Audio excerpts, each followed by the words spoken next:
Kita dari sepak bola, sekarang saya akan terhubung dengan rekan kami yang ada di studio, ada Dewi Budianti. Dewi. Iya, Lady, Anda di sana bisa membaur ya dengan para warga yang memang tinggal di Rusun Marunda. Nah, di sini saya juga punya tamu nanti. Betul. Tapi sebelumnya nanti juga kita memang akan membahas terkait tempat tinggal. Karena kalau setiap kita tentunya berpikir ingin memiliki sebuah tempat tinggal yang nyaman. Tapi bagaimana jika setelah kita memiliki rumah yang nyaman untuk ditinggali, kemudian nantinya kita akan berpikir terkait bagaimana untuk bisa menjadikan properti ini sebagai sebuah bisnis. Nah, saya ingin sekali mengajak kepada Anda untuk bersama dengan narasumber yang satu ini. Ini adalah merupakan pengurus dari Real Estate Indonesia. Selamat siang, Pak Mualim. Apa kabar? Nah, kita nanti akan ngobrol-ngobrol ya, Pak ya. Boleh silakan duduk dulu. Nah, kita memiliki sebuah kabar tentunya dari sana, dari apartemen Kemanggisan nih Pak ya, di mana developernya justru mandek, tidak meneruskan pembangunannya atau delivery time-nya seperti itu. Kemudian orang-orang jadi merasa kecewa. Gimana nih Pak? Ada mungkin yang bisa disampaikan? Ya mungkin permasalahan itu selalu ada ya, baik saat merencanakan, membangun maupun saat serah terima. Nah ini mungkin permasalahannya adalah kalau dari sisi real estate Indonesia, itu kalau permasalahan antar konsumen, ini biasanya membantu kalau itu terjadi antara konsumen sama developer atau pelaku pembangunan. Cuma manakala permasalahannya sudah dengan peraturan, mungkin ada yang tidak sesuai dengan peruntukan, atau mungkin karena ada peraturan-peraturan yang lain yang tidak terpenuhi, itu biasanya mereka akan selesaikan antara pihak terkait ya, mungkin pelaku pembangunan dengan pihak pemberi izin atau pihak pemerintah daerah setempat. Ya. Kalau antar konsumen ya kita akan bantu fasilitasi. Gitu. Jadi artinya kalau sudah terjadi seperti ini, apa mungkin yang bisa Anda sampaikan kepada mereka? Ya sebaiknya sebelum masuk ke ranah yang lebih nanti complicated ya, artinya sampai ada pemailitan segala itu, sebaiknya antara developer sama para konsumen ini diselesaikan secara baik-baik. Apa yang menjadi hak-haknya konsumen tentunya harus kalau memang tidak bisa diteruskan karena sesuatu hal ya dihitung ulang, kemudian harus diselesaikan dengan baik. Artinya kalau harus dikembalikan ya dikembalikanlah ke para konsumen. Baik, Pak Mualim, kita lihat dulu ya, kita punya sebuah tayangan ini masih terkait dengan perumahan yang berikut ini.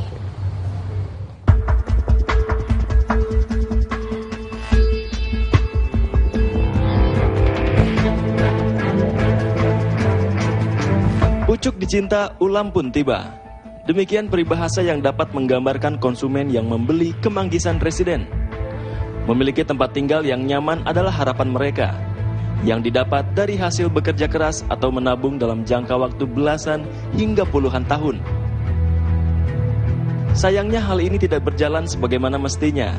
Konsumen yang sudah melaksanakan kewajiban pembayaran beserta syarat-syarat untuk bisa menempati Rusunami yang terletak di Jalan Kemanggisan Raya nomor 7 pada 2011 lalu terpaksa harus gigit jari.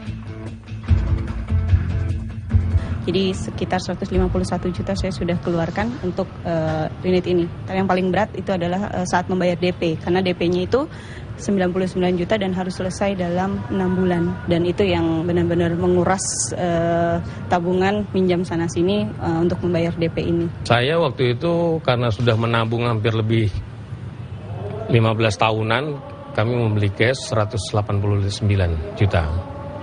189 juta kami tabungan melalui uang ibu saya pakai segala macam untuk dijadikan unit kami. Tetapi setelah terbentur dengan kasus seperti ini, masuk ke ranah pilot, yang mana ini seharusnya tidak terjadi. Saya sekeluarga ini selama berapa belas tahun ini selalu hanya mengontrak ya.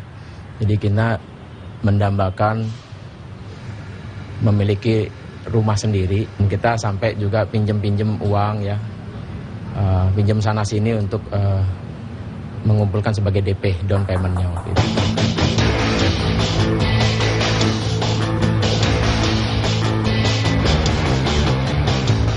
Bagaimana tidak, pembangunan 2 tower yang sudah terjual hampir 700 unit ini berhenti karena pihak pengembang PT Mitra Safir Sejahtera dan Direktur utamanya Tirta Susanto tidak sanggup menyelesaikannya.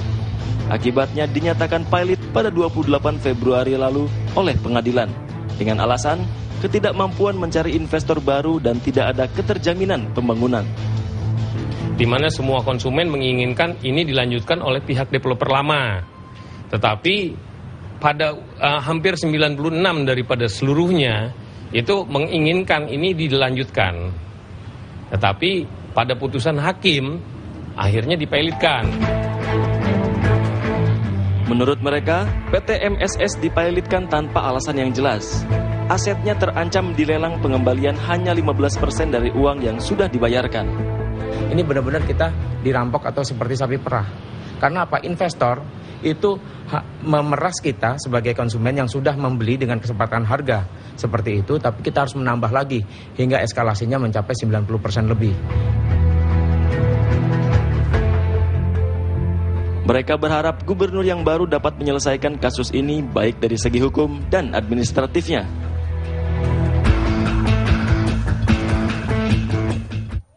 Ya, setelah yang tadi saya sudah sampaikan bahwa kami akan membahas mengenai rumah susun yang ada di Jakarta dan juga permasalahannya. Sekarang saya sudah bersama dengan ibu-ibu warga Jakarta. Di sini merupakan Ibu Jojo dan Ibu Ana ya, merupakan penghuni dari rumah susun Marunda yang saat ini kita melakukan syuting ya. Dan sementara di depan saya ini sudah ada Ibu Katarina dan juga Ibu Ida yang akan membahas mengenai permasalahan rumah susun di Kemanggisan. Baik, namun sebelumnya kita akan melihat dulu ada berita mengenai penggusuran.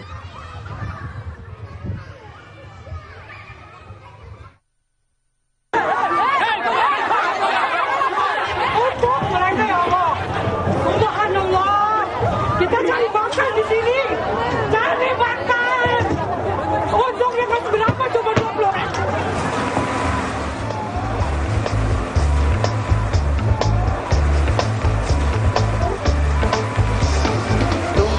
Ngalang anak kota di pinggir kali, nasib buntu nggak bisa dihalang, kena bus minggir lagi. Halang,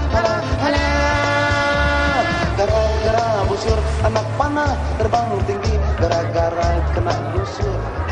Halang.